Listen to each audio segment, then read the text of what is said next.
50 మంది బలిజగ్రస్తులకు నమస్సుమాంజలు. మన శ్రీకృష్ణదేవరాయల బలిజ సేవా సంఘం ప్రతిష్టాత్మకంగా చేపట్టిన కదిరి పట్టణంలో శ్రీకృష్ణదేవరాయల విగ్రహ ప్రతిష్ట గురించి సంఘం చివరి వరకు ఎంతో ప్రయత్నం చేసింది. దీనిలో భాగంగానే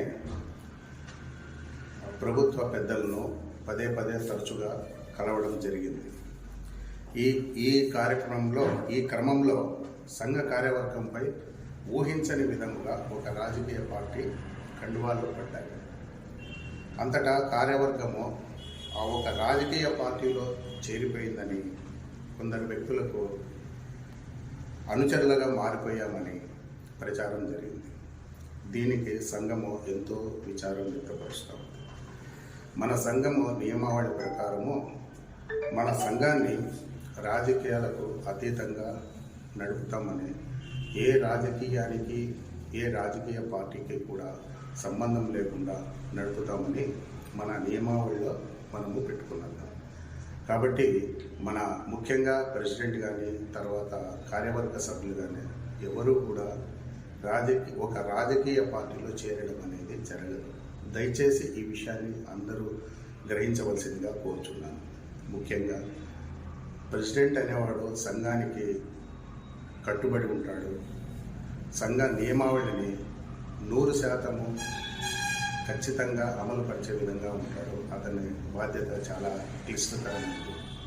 కాబట్టి ఒక ప్రెసిడెంట్గా నేను చెప్తున్నాను, ఏ పార్టీలో కూడా నేను చేరేటప్పుడు ఆ అవకాశం నాకు సంఘము ఇవ్వదు, నేను కూడా తీసుకోను.